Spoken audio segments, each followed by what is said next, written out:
I don't even know what to call it. Some of us are afraid of health. Some of us don't know what to do with health. Some of us freeze when we find out wrong things. We panic. And men are notorious for not wanting to go to the doctor, saying, I'll be okay, I'll be all right, and keeping things in. Why? Because from young boys, they've been taught, quote unquote, you aren't supposed to cry, you're supposed to be strong, you have to stand up and be ready for everybody else. But as life goes on, we find out that men hurt, men cry, and their pain is almost as deep as ours when we give labor. But they don't show it like we do. We are emotional characters. Men are not. These gentlemen today have written and collaborated on 2 books, one entitled Unspoken. It's okay not to be okay. And Unspoken is real talk. So from these 4 gentlemen up here, including Mr. Keith, who designed the covers for these books, they're going to tell us about these things that men have kept hidden, that they've kept from us, and some of the pains, perhaps, they've gone through that nobody knows about because they didn't share. When we get in trouble, when we get pain, the first thing we do is get on the phone. We're going to call that girlfriend and say, girl, you broke my heart. Do you know what happened? But when that man's heart's getting broken, what does he do? Let's talk about that with these gentlemen, beginning with... The next workshop in the dance studio is Troy L. Rowling. Being a social media creator, what does it take? If you want to be more social on your social media platforms, please head to the dance studio. Can I go now? Because I want No, seriously. But we want to talk to these gentlemen about mental health for men and how they deal with it and what we can do as their girlfriends, their wives, their significant others, their co-workers to help them get through these stages. Before we get started, the first thing I want to say is this, in fact, both books were birthed right here last year. In fact, we were all together collaborating as we do, and Ms. Pam said, hey, I have an idea. I want us to get together and tackle a subject that's often difficult to deal with, and that is the mental health of men. And I just want to give Pam a shout out to say thank you for bringing us together. We've become closer as a team. In fact, not one, but now we have 2 books, both available on Amazon, all as a result of the F.R.E.S.H Book Festival. So as a result, we have been able to, and if I can speak for everybody, we've been able to dig a little bit deeper into our own psyche, our own emotions, and of course, you know, my book starts off with mental health in that when we hurt, we learn to rub a little dirt on it because it's gonna be all right. If it ain't broke, keep moving. And that's just how we grew up. That's how we managed through life. So the idea of the book, it forced all of us to go a little bit deeper and open ourselves up and be completely vulnerable to mental health and what it means to us. And the beautiful thing is that the book was set up so that we can address the issues from a third person's perspective. But we, all of us, I believe, we interceptively went inside and figured out, hey, there's some things there that we can use a little help with. So, yeah. Yonder. Thank you guys, everybody. One of the biggest things I learned from the book is it's okay not to be okay. When you get good friends, like actually, originally I wasn't even gonna put anything in the book. I met this good brother right here, Stan, last year. He was like, man, don't put something in there, won't you go ahead? I was like, ah. But it actually made me get a chance to talk to him. Because you're hurting and you don't have anybody to go to. Like you said earlier, the biggest part of being a man is being a man. No one tells you how to not be a man.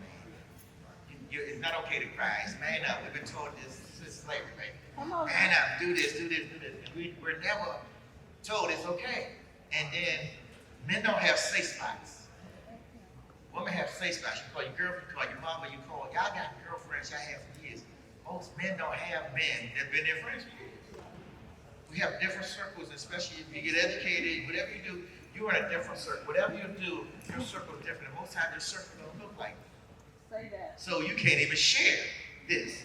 And then if you find somebody that does look like you, they don't understand this because you make 6 figures, so they swear your life okay. No, it's not. You know, so it's a whole different realm of, the better word is nonsense that we have to deal with. It's a whole different realm of nonsense that we have to deal with that we don't have anybody to talk about it to, and no one to share it to. I mean, really, these 3 brothers up here have become my brothers. I mean, really, just from last year at this event, I met this brother, Kareem Williams. We were MySpace together. Years ago, we hit each other on social media, and we kept on shouting each other out. Check. When he got here last year, you thought you thought it was a girl. I ran a hug because we had been talking to each other on social media all the time, and he gave me love. So it was like, man, dude, yeah, brother right here, Troy, is my barber. After COVID, I came and got my hair cut. You know how you were trying to get your hair cut? Seen everybody coming in the mask on, and first thing he said, hey, I got a book out.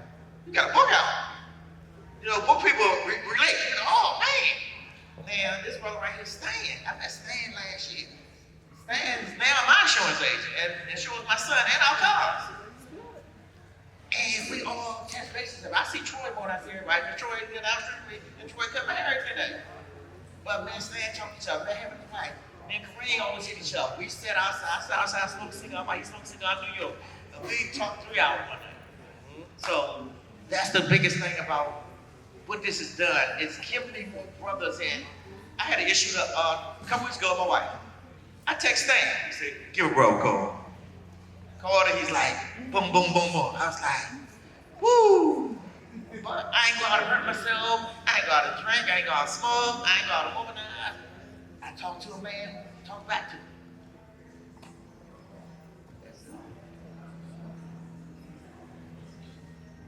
Good job, brothers. I appreciate that.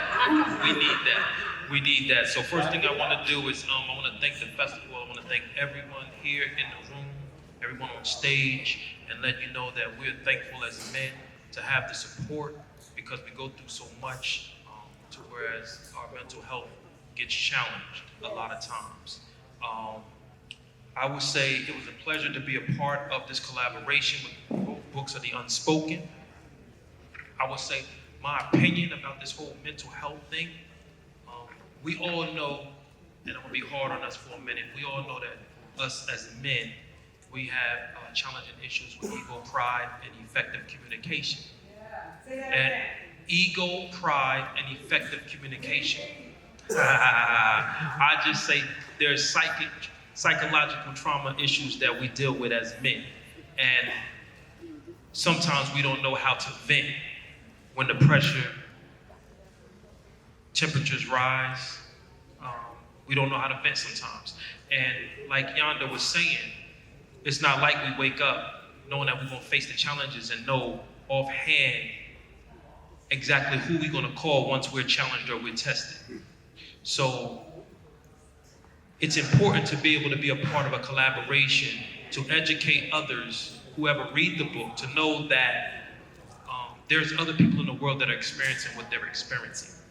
And my main goal and main focus is to allow us to be able to speak our mind without anybody getting offended, without anybody taking it the wrong way, because that's a way of expressing ourselves so that you can learn what we may be going through, so you can learn what we may be dealing with without us being judged, without us being belittled, and without us being contested and challenged on a daily basis, whether it's amongst men, whether it's in your intimate relationships, marriage, or whatever.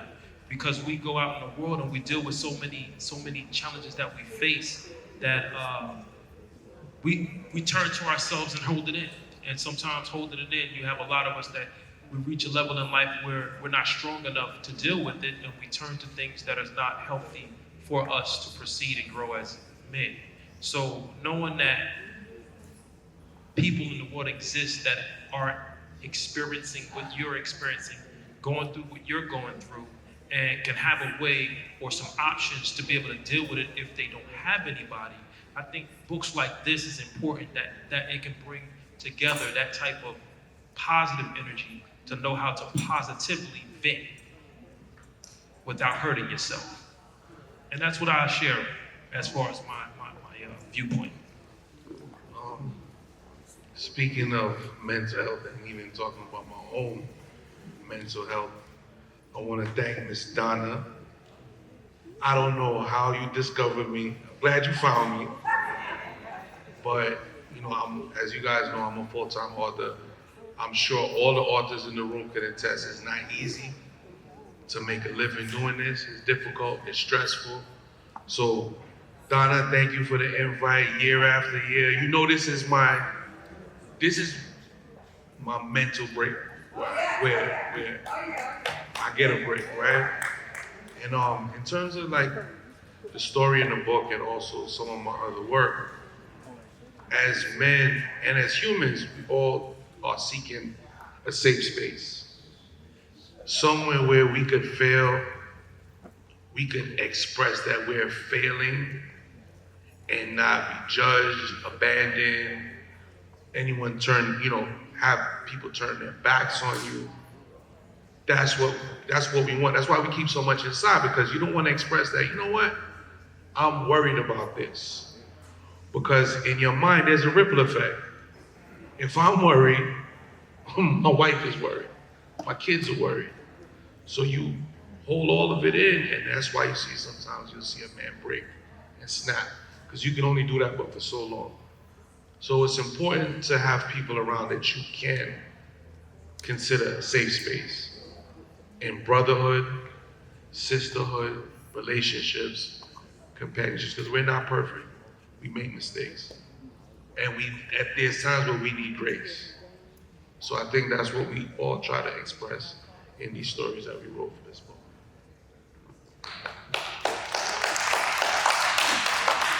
Thank you. Troy, and It's Okay, Not Okay to Be Okay. Your story is entitled Distinguished Gentleman. The first statement says, there's a spiritual importance that comes with speaking your mind. Tell us about that spiritual importance.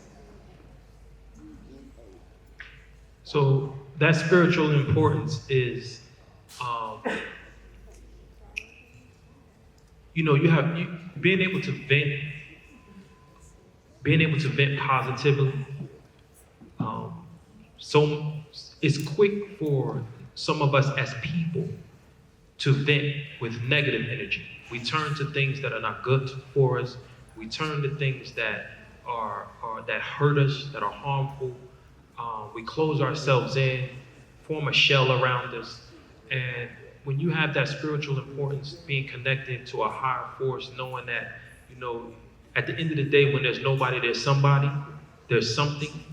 And I use that as God, but higher force, whatever someone may identify it as. That's that spiritual importance, because sometimes we face things alone, but then we're not alone because we have that higher force, because we're connected spiritually. And when you get to that point, or when you make effort to move in that direction, it helps you grow, it helps you become stronger, and it prepares you to face these challenges and tests that come. Yonder, in the second book, Unspoken Real Talk, your story is entitled, It's Okay Not to Be Okay. And you start by sharing with us something that happened to you. You say, let me tell you a story when I was not okay. After being married for 18 years, my wife suddenly passed away. As a man who was so used to hiding things, how did you come across that? How did you get past that? How did you get through that? I momentarily lost it. I mean, I have to be honest. I momentarily lost it. I mean, because not only did she pass away, I had 2 kids. We had an 11-year-old and a 16-year-old. And how do you tell them that their mother died and they're still? She went to the hospital on Tuesday. She died Friday morning. We went to the hospital every day. They didn't know what was wrong with her, and she died Friday morning. My biggest thing was to get to the kids before social media got to. Because I didn't need it to get to the school that their mother died and I didn't tell them. So I had to get them out of school and bring them to the house. And they thinking, Mommy home because everybody at the house. Mommy dead. And it took everything out of me. I still cried. I still choked up. And I didn't mean to do that to you, but I wanted you to share. It's okay to cry. It's okay to cry, and we have to realize that.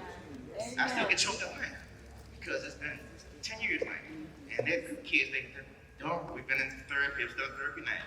And doing good. Oldest graduated from college, youngest is in college right now. Oldest graduated 2 years ago. My youngest in college, age 21, he's in his second year now too. But it was, a letter my daughter sent me recently that she appreciated my courage. She said, because you let us know. And you understood it. And like I said, it's okay to cry. And it was the hardest thing I've ever done in my life. I mean, besides, it was even hard to bury my own parents, to bury my wife at 45 years old. So when I started writing these stories, I'm a writer, of course, like everybody. Each piece of me is in a book somewhere. Everything we do is in a book. People think we write fantasy and writing this. No, these really are stories, people. People don't understand that. Well, you change them to a girl or boy. These are our stories. And being with the kids and just getting it all out. And to this day, my new wife laughs at me now because she said, I watch Law and Order or something on TV. She said, you crying? And I was like, girl, you don't understand that one time I couldn't cry. But once she passed away, I learned how to just flow. I mean, really. Like I said, the kids come home, I'm watching TV and I'm just tears going. They be like, there he go again. My kids say, there go daddy go again. But they'll sit with him and be like, is you all right, daddy? I'm like, it's okay to do. It's okay to do. So, really, if you think about this, as not just a man, but as a woman, when something like that happens, she didn't, like I said, she didn't die in a car accident, she didn't get shot. She died, just got sick. And everything that you hold on to, you lose. And of course, you lose your religion, because you're like, come on, God, what you doing? But you have to hold on because I had babies. 11-year-old boy, 16-year-old girl. This life still gotta go on. And doing the mental, I think about, I could have went drugging, I could have went sexing, I could have started smoking. No. I just honed in and took care of the kids and made sure they're fine, which is crazy if you think of it now. I'm gonna tell you the funniest thing I did. And it might not be funny to anybody else. She died in June. She died June 6th, my birthday June 9th. I retired. Actually, I didn't retire. I resigned from the federal government. Being in 30 years, basically, I became a full-time dad. Amen. Because they needed their daddy there every day.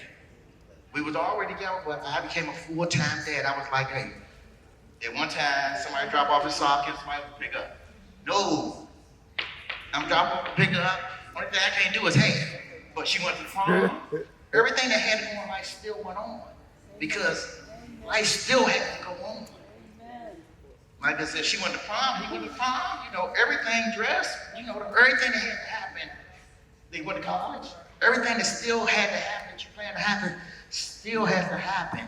So you can't break down and then you don't have anybody to talk to. I had a good friend, I still have a good friend named Austin. His family became my family. Other people became my family. And it was just like, man, how you do this? Because I have to. And I can't break down. Who gonna take these babies? They still my babies today, 26 and 21. Who gonna take care of these babies that I break down? If I lose it, what's gonna happen to daddy here in St. Think about it. If you think about back in the day, when men and young guys was just talking today, when a man broke down, basically he was in a straitjacket. Who gonna take care of my babies in a straitjacket? And I ain't gonna say man up. I had to get these tears out and keep on going with life. And I cried off, and I still cry now. But I try to make sure that I'm okay and I get it out of me. I get it out of me. I talk to people. I'm staying, Detroit, Kareem, you know, friend. I call people, I talk to them. I'm the person who actually calls you. I don't text you. I call you, what's up? You know, I have minutes on my phone. I call people. Donna, I call you back. So that's what I want to say about that. Thank y'all for letting me share. Thank you for sharing with us. And that goes with everybody. That day in your life when that happens becomes the worst day in your life. Mine was the day they called me in school to leave my classroom, and they said, it doesn't matter that you got 22 children, you need to get to the office immediately, which was a no-no. That was a good way to get fired. On the way to the office, I passed the secretary and she said, I'm going to your classroom. Why is the secretary going to my classroom? But to get to that office and hear them tell me that my baby, who was just turned 21 years old on the 1st of January, and on the 8th of February had died, was the worst day of my life. I couldn't cry, I couldn't scream, I couldn't do anything. And there are 2 days in my life that I can't tell you what happened, because I don't remember anything besides them saying, you need to get to the hospital, Brian is dead. How I got to that hospital, I don't know. I don't know how I got home. 2 days, I was a total wreck. So I understand where you're coming from. That's a pain that just does not go away easy. And I don't wish that on anybody, Nobody. And until you walk a mile in those shoes, don't tell me. Don't tell me I know how you feel. No, you don't. Because you didn't have to bury your 21-year-old child. You didn't have to marry your wife that you've been married to for 44 years that left 2 children with you. So don't tell me that you know. So I truly, truly understand, and thank you for sharing with us.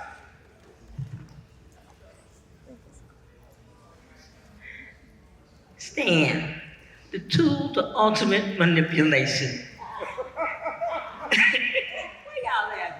The tool to ultimate manipulation. What is that? What is ultimate manipulation? Why are we making tools about it? Well, we're gonna change the subject. Y'all know I can do that. A tool is double faceted. In the urban current world, a tool is a person who can be used for the greater good of someone else or manipulated. Also, a tool could be used to build things, whether it be to clean up or to construct something. So the tool in this particular manner, I use it as what we call a double entendre. The ultimate manipulation is about what men face in terms of relationships. Because we give our all. We give 150%. It was once said on a social media site that men only get married for 2 reasons. That's it. A lot of men believe that. Because we can, right now, because most of us were raised by women, we know how to do most things. We can cook, we can clean, we can sew, we can take care of ourselves, we can wash, and we can iron. And most of us do it better than the other half. So the reality is, when you break it all down, it's for 2 things. We know one, the other one is, of course, is companionship. We can buy the other thing. So it really goes to one thing, and that's companionship. And pretty soon AI is gonna take over and we're gonna have that we don't need anymore.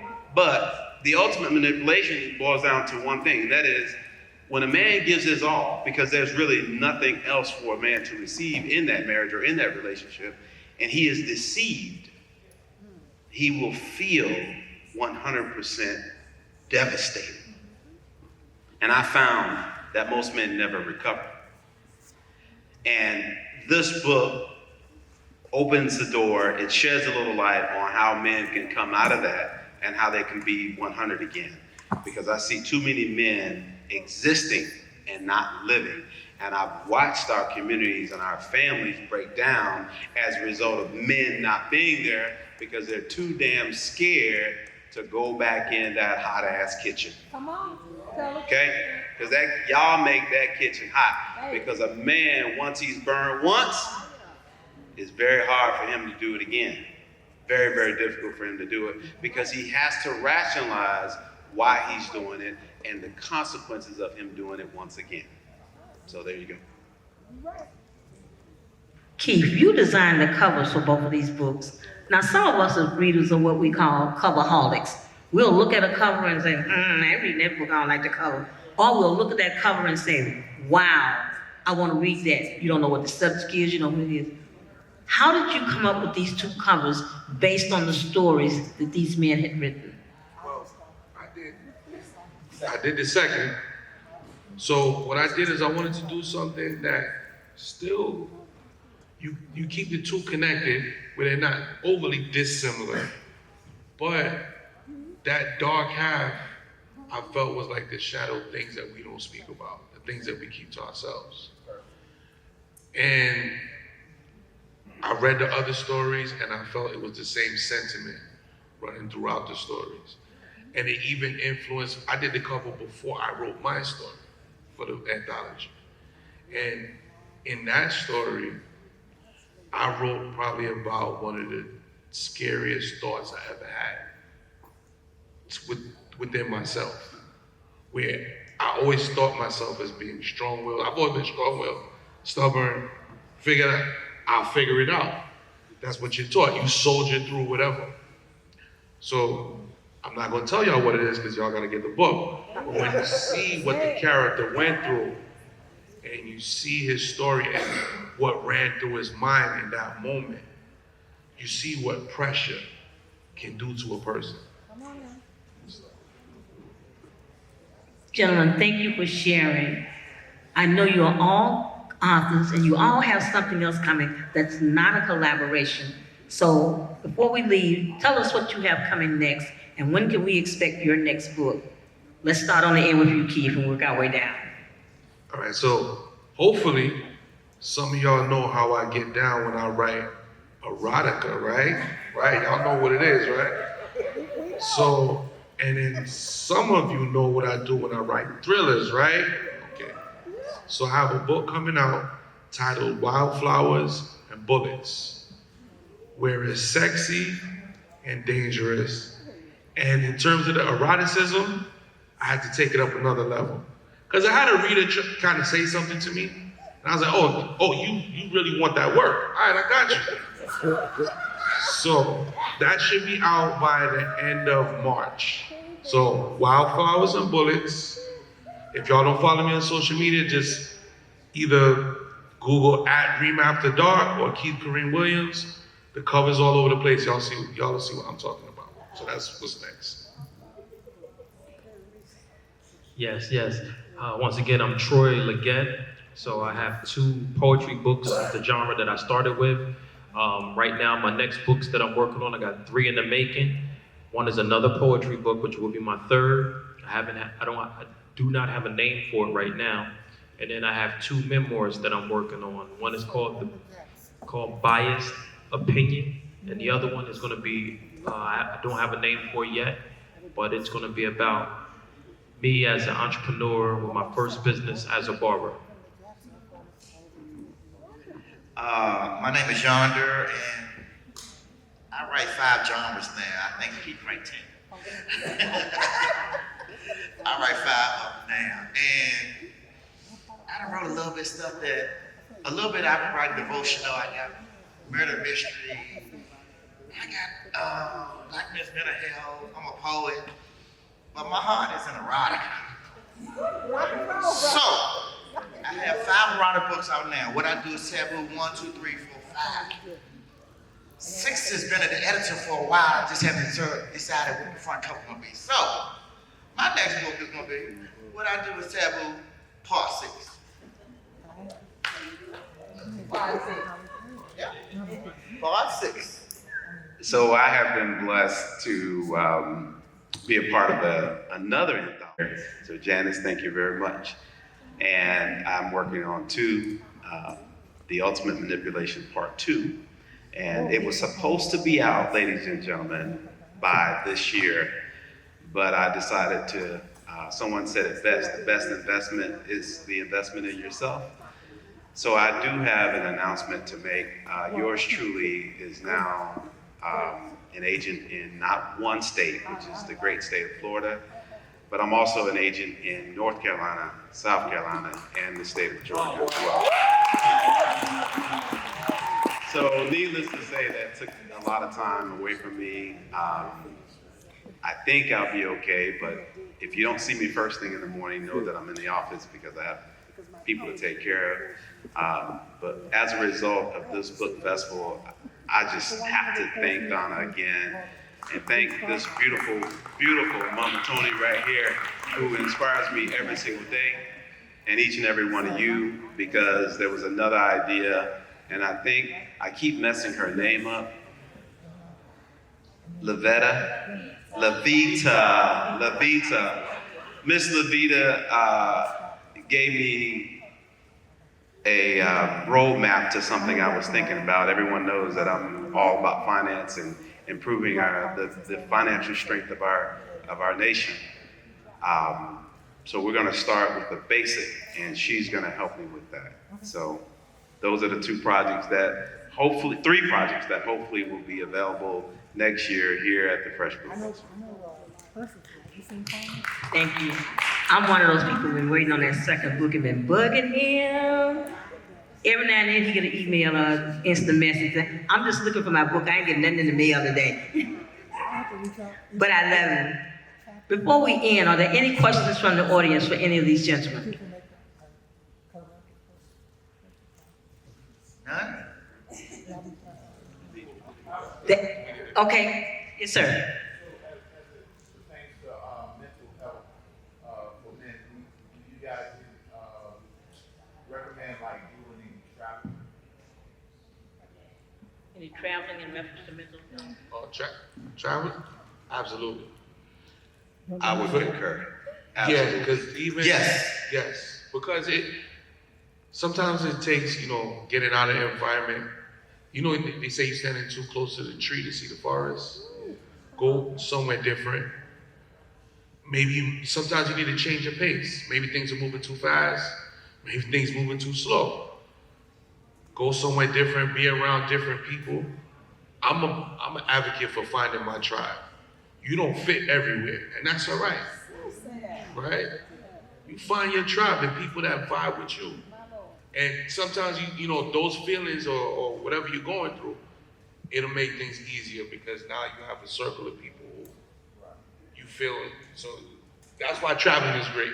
I tell people all the time, even with dating, stop dating who you run into. Who's around. Right? Travel, move around. And on top of that, travel gives you a different perspective. That's the biggest learning I've experienced. I grew up in a small town called Dade County, and there's a lot of different, it's a lot of different, So until you go to the original place, you won't understand why it's happening in your backyard. But sometimes you gotta go across that water to figure out why things happen the way that they do. In addition, there's another big body of water, and we're very close to it. And when you go across that water, you'll understand a whole lot of reasons why we're going through the things we're going through today. Okay, Brother K, raise your hand. He has books that talks about these things. That's it. So I agree too. Yeah, definitely travel. That's one that has been my meditation. I do counseling every Wednesday. Can't wait to see the young lady every Wednesday. I do a video thing. But that has been, even the kids, that's been our biggest thing. Just got on a cruise about 2 weeks ago. I'm a cruiser, fly to St. Lucia or somewhere. It frees your mind from a whole different aspect. And like you said, you get to see a whole different aspect of the world and a whole different aspect of yourself. because you realize I'm just small. It's so much more out here to do. Like I said, even with the mental health thing, you learn how to resolve. You learn everything we do. We have tools. You get a tool bag, and it gets fuller and fuller and fuller. And like, I live in Riverview. I'm from Washington D.C. I grew up in a place called South Southeast D.C. The worst neighborhood you can live in. That's what they called it back then. And they still call it to this day. But if you realize that's where you come from. My mom used to tell me this all the time. I didn't understand until I got about 25. She said, that's where we live. That ain't where we from. She said, we just live, and I never knew what the project. She said, this is just where we live in. And I was like, as I'm 25, when I got grown, she said, this is just where we live in. This ain't who we are. And I realized that that's just where I've been at. That ain't who I am. Running short of time, and I have one more question. I saw this young lady's hand right here. So when are you guys going on tour? Yeah. Where do you guys I like that one. Oh, that's a great one right there. I tell you what we're gonna do is we're gonna reach out to our leader, which is Miss Pam Coleman. And we're gonna sit down and talk to her, because I know she got big plans for us, and she's always encouraging us, very supportive. I love her leadership in this whole movement, and I'm sure she got that one hidden in the pocket somewhere for us. There are a whole group of young men that need to hear what you're saying. And it needs to go beyond, F.R.E.S.H Books is an international platform now. And so y'all need to take the show on the road. Yeah. Agreed. Thank you, gentlemen. Thank you. We're gonna hire her as our road. Okay. Because my children are grown. We know. It ain't nothing like packing a suitcase and saying this. Come on. Gentlemen, thank you so much for sharing. Thank you for sharing your stories and talking to us about mental health with men. Have a good evening. Yes, ma'am. Thank you, and thank Ms. Donna for everything.